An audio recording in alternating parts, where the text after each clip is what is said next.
Albania has recently appointed an AI to the Minister of Procurement position.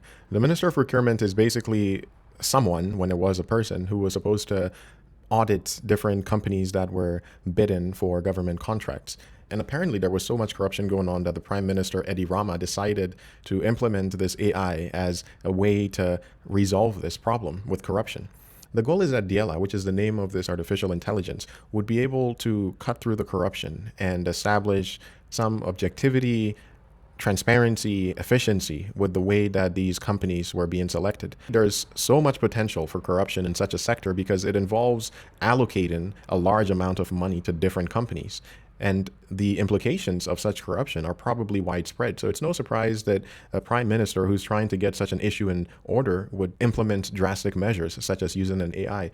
Diala has already issued some 36,600 digital documents, along with nearly 1,000 services provided. It remains to be seen how successful or disastrous this might turn out, but it's quite clear that there's going to be a lot of countries looking at this implementation as a case study for when and how to implement AI into their own governmental structures. And even companies might draw some lessons from this. As we talk about these concerns, it's good to keep in mind that these are not limited to just AI. These are all issues that we deal with even as humans, whether we're talking about transparency, accountability, biases. However, the scale at which these AIs are able to operate is quite immense. They're extremely efficient at what they do. So wherever these problems become eminent, it is far more consequential than it is when humans are behind these systems. One of these concerns is AI biases. We've already seen one of the more prominent examples of these recently when Grok, Elon Musk AI, was spewing some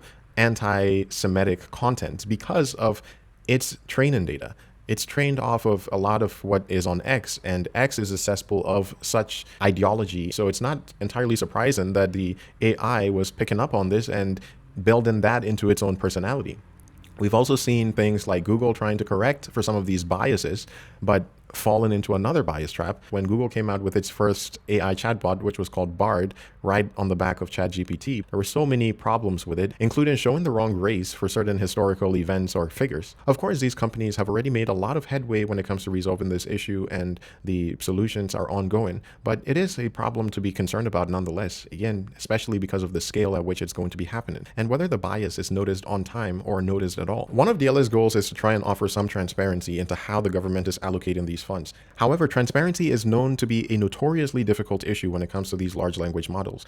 Developers have admitted time after time that they have no clue exactly how these large language models are operating. It's a black box not only for us as the consumers, but also for the developers. The developers are training these models, they're feeding them with so much data. However, the outcome of that training is not something that's predetermined by any programmer. It is an emergent behavior based on all the training data. So for these developers to understand it, they have to then go back in and try to study the different patterns. We barely have scratched the surface on our own neuroscience, and there's just as much, if not more, work to be done when it comes to AI. Accountability seems to be another potential for problems, because if you have Diala allocating or misallocating millions or even billions of dollars, who exactly is to blame for that? I'm not as convinced the issue of accountability is as serious as the one with transparency and biases, simply because when it comes to humans, just as we are able to bypass whoever committed a misbehavior or a mismanagement, if that person is low enough in the chain of command, we can bypass that person and go to their boss. When we're blaming somebody or penalizing someone, we can blame the company. That company can suffer a social reputational cost. We can blame the developers of that artificial intelligence or whoever was supposed to be managing it. There's always someone above who can be blamed and who is blamed. And I don't think that framework breaks down simply because it's artificial intelligence. If Google's Waymo, for example, commits some traffic violation, the blame is going to Google. And Google has to then decide which part of this department is messing up and how can we fix this exactly. So Google does take the blame, even if that blame might be a little bit more indirect than finding the driver at fault per se.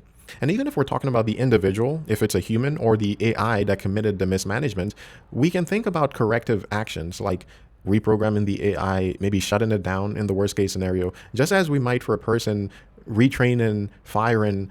With accountability, the nature of the problem is so equivalent to that of humans that the solutions for humans are also bound to be just as effective when it comes to AI. Perhaps this might also teach us humans something about the difference between retributive action and corrective action. With AIs, it's going to be quite clear that corrective action is far more sensible, it's far more sane than seeking some vengeance, like insulting it or gossiping about it or seeking its demise. We'll only hope that we are able to figure out a way to make it better, make it more effective. However, with humans, we often find that our corrective desires are very contaminated by our retributive desires in ways that turn out to be highly counterproductive. Just a philosophical point I thought I'd throw in there. Obviously, security is yet another issue with any digital technology. There's going to be people who are hacking these things. And you need not even be a programmer or anyone who has any expertise on this. You can simply be a good prompter and have the AI behave in ways that it is not supposed to be behaving. And when there's this much incentive, when there's this much money involved, you bet there are going to be a lot of people using creative ways to get through the guardrails. What do you think about Diala? Do you think this is the first of many AI government appointees? Is it going to be a spectacular failure that is never repeated again? Or are we going to see AI presidents someday?